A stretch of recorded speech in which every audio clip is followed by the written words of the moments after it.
Before we start it up, let me tell you a little bit about this. Is the world famous Predator.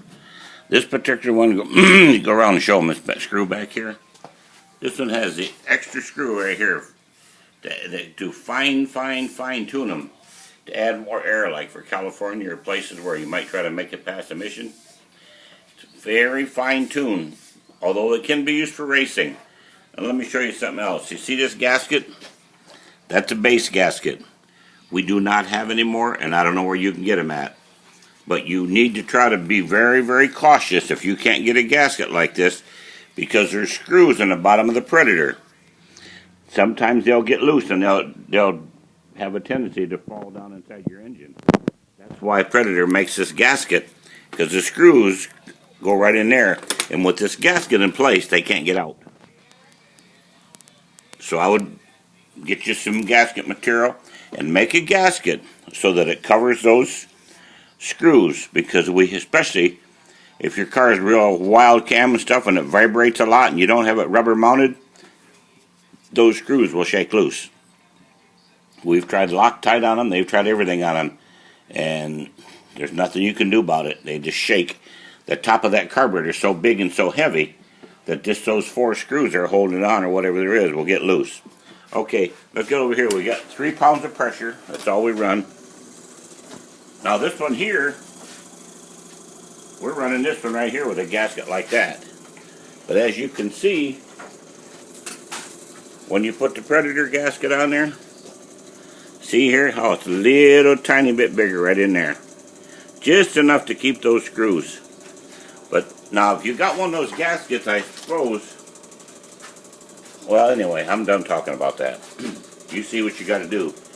Okay, here we go. We're going to start them up. Now if you're needing a Predator, if you're wanting to play mud bogs or whatever, they tell me that if you don't have a Predator, you're not winning the mud bogs. Whenever they have a mud bog race, usually the following Monday, we'll get called. Do you have any Predators? Why, you just got beat with somebody with a Predator? Yeah, sure did. At one time, Bigfoot had 3 Predators on it that we got a hold of, and we had those carburetors set up. I think anyway, that's enough about Bigfoot. Let's get back to this. You got adjustment here, you got adjustment here, and you got adjustment here. This is your idle, this is your mixture, and this is fine tuning. And you can tune it to your car, but I'll show you what you want to end up with. See this thing? It's sweet running. No, you want the carburetor to listen. See how that takes that gas easy?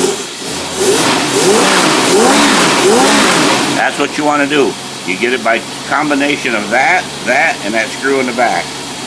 If it starts backfiring, popping back to you, well, you got to go up or down with that screw, usually down. Now we're going to put a load on it and see what this bad maximum load right there. See what this bad dog Predator will pull.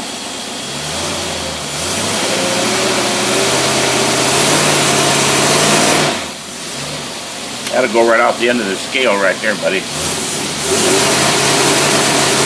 That's about 750, 800, 900 foot-pounds. Not even trying. Okay. Going on here.